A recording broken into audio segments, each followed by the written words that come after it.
बारिश, बर्फबारी और बला की सर्दी। बलोचिस्तान के इलाके कान मेहतरजई के करीब बर्फबारी के बायस बड़ी तादाद में गाड़ियां फंस गईं। इमदादी कार्रवाइयां मुकम्मल। दर्जनों गाड़ियों और सैकड़ों मुसाफिरों को रेस्क्यू कर लिया गया। कोयटा से चमन तक रास्ता छोटी गाड़ियों के लिए खोल दिया गया। महफूज मकामात पर मुंतकिल किए जाने वाले अफराद को खुराक, अद्वियात और गर्म मलबूसात की फराहमी। वज़ीर आला बलोचिस्तान खुद निगरानी करते रहे।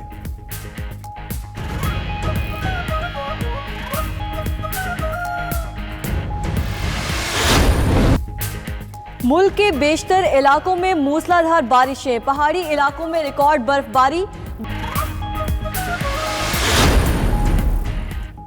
मशरिक़ वस्ता में कशीदगी के खात्मे के लिए पाकिस्तान की कोशिशें जारी। वज़ीर ख़ारजा शाह महमूद कुरैशी सऊदी अरब का दौरा मुकम्मल करके सल्तनत अमान पहुँच गए। सुल्तान काबूस के इंतकाल पर ताज़ियत करेंगे। रियाज में शाह महमूद कुरैशी ने सऊदी हम मनसब से मुलाकात की। खित्ते में क़याम अमन के लिए कोशिशों पर इत्तेफाक। सऊदी वज़ीर ख़ारजा ने कहा कि इमरान खान की कोशिशें खुशाइंद हैं।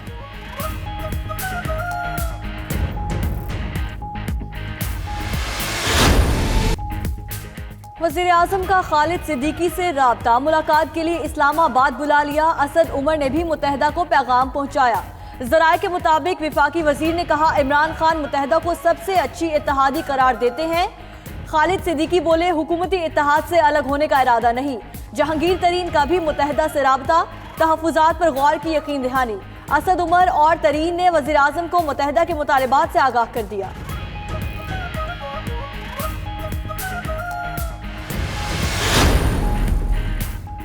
हुकूमत MQM को मना नहीं सकी। खालिद मकबूल सिद्दीकी वजारत दोबारा संभालने पर तैयार ना हुए। फैसल सब्जवारी ने प्रोग्राम नाइट एडिशन में कहा, मुत्तहिदा पर वोटर्स का दबाव था, इसलिए काबीना से निकलने का फैसला किया। फरोग नसीम बाकायदा कारकुन नहीं हैं, पार्टी के वकील थे। हुकूमत ने उन्हें अपनी ज़रूरत के तहत वजारत दी।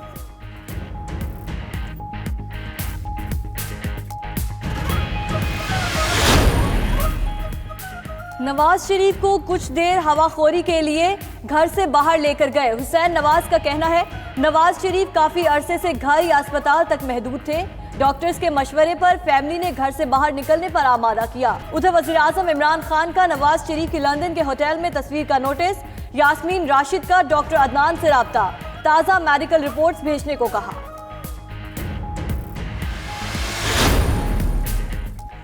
एक और लंदन प्लान 92 न्यूज़ ने पता चला लिया। शहबाज शरीफ बरतानिया में बैठकर पाकिस्तान में बाजी पलटने की कोशिशों में मसरूफ। 62 शख्सियात से अहम मुलाकातें जारी। PTI हुकूमत के खिलाफ तहरीक अदम एतमाद लाने की तैयारी। ज़राए के मुताबिक पीपल्स पार्टी को अहम वफाकी वजारतों और स्पीकरशिप की पेशकश होगी।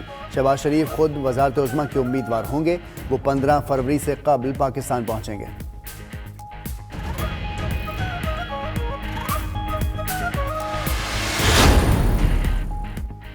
शहबाज शरीफ का लंदन प्लान सुनकर हैरत हुई। तहरीक इंसाफ के रहनुमा सदाकत अब्बासी का कहना है कि नवाज शरीफ मुल्क को लूटने के बाद बीमार होकर इलाज कराने लंदन बैठे हैं। वो अपनी बीमारियों का इलाज कराएंगे या हुकूमत बदलेंगे। 2019 मुश्किल साल था, 2020 पाकिस्तान के लिए बेहतरीन हो गया।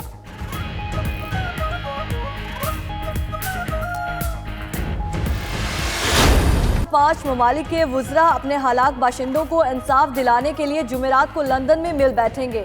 यूक्रेनी वज़ीर ख़ारिजा का कहना है कि मुलाकात में ईरान के खिलाफ मुमकिना कानूनी कार्रवाई पर मुशावरत होगी। मुलाकात में कनाडा के अलावा अफगानिस्तान और स्वीडन के वुज़रा ख़ारिजा भी शरीक होंगे।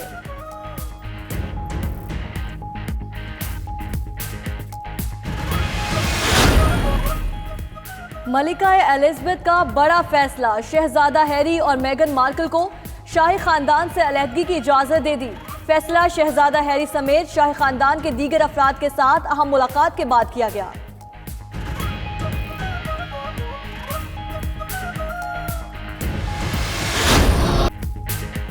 कौमी तिरानी के खालिक अबुल असर हफीज़ जलंधरी का आज 120वां यौम पैदाइश। हफीज़ जलंधरी ने तहरीक पाकिस्तान में सरगर्मी से किरदार अदा किया। मुख्तलिफ अदबी रिसालों के मुदीर भी रहे। क़याम पाकिस्तान के बाद कश्मीर की आज़ादी के लिए फ़ौज में शमूलियत भी इख्तियार की।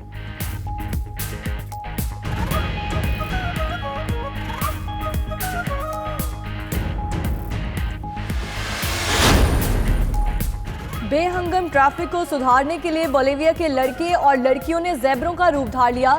तलबा और तालिबात पैदल चलने वालों को सड़क पार करने में मदद फराहम करते हैं। मंसूबे के मुस्बत नताइज के बाद हुकूमत ने बोलीविया के मजीद 4 शहरों में भी यही मंसूबा शुरू कर दिया है।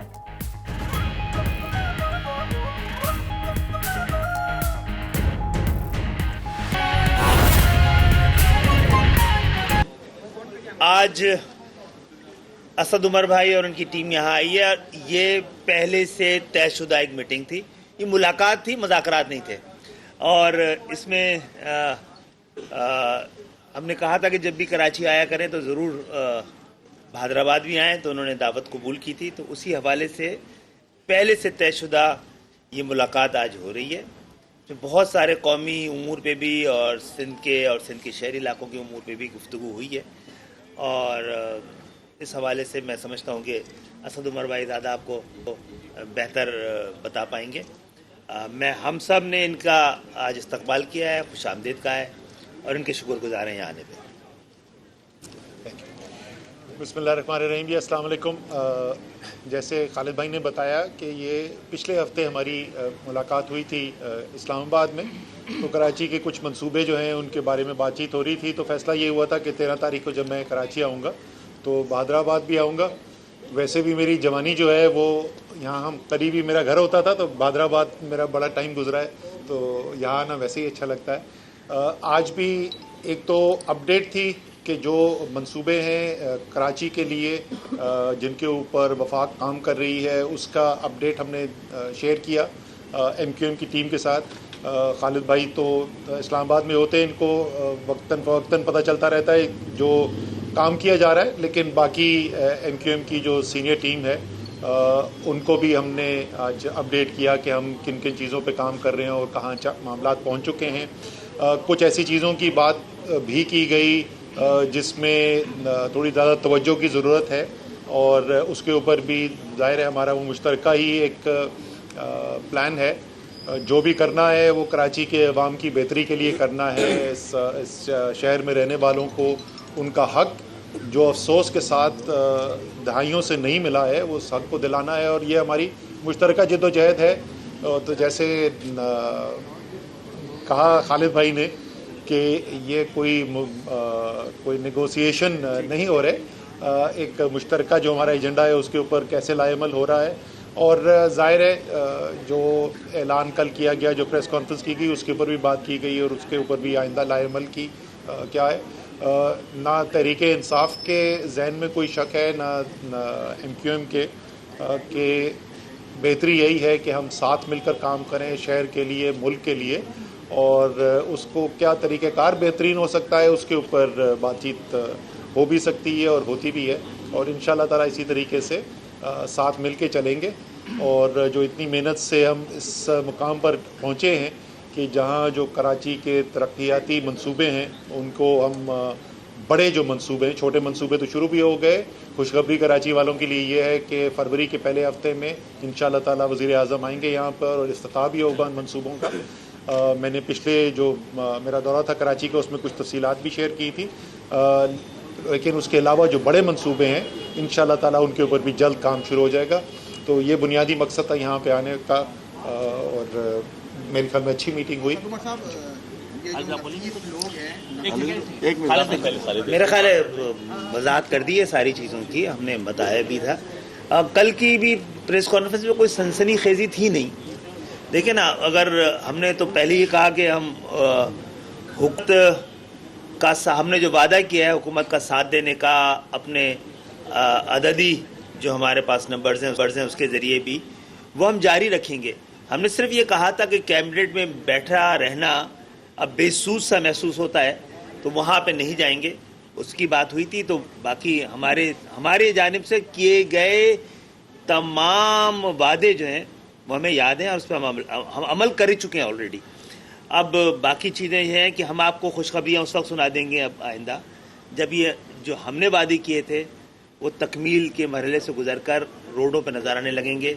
आप खुद हमें आगे मुबारकबाद देंगे तो हमें लगेगा काम हो रहा है। साहब आपने जो ऐलान किया, आपने जो असद उमर साहब, ये 29 लोगों ने आपकी हिमायत जारी रखी है और आप भी इनके मुतालबात को जायज़ कहने हैं, बस यहीं तक मामलात हैं। आप ये बताइए कि इन 29 लोगों की जो मुतालबात हैं वो कब पूरे होंगे, फंड्स आप कब जारी करेंगे, जो बल्दियाती इख्तियारात का इनका इशू है वो कब सॉल्व होगा, और दूसरी बात ये कि काजी मकबूल सिद्दीकी साहब का इस्तीफ़ा आपके पास पहुँच गया, वो कब आप कबूल कर रहे हैं?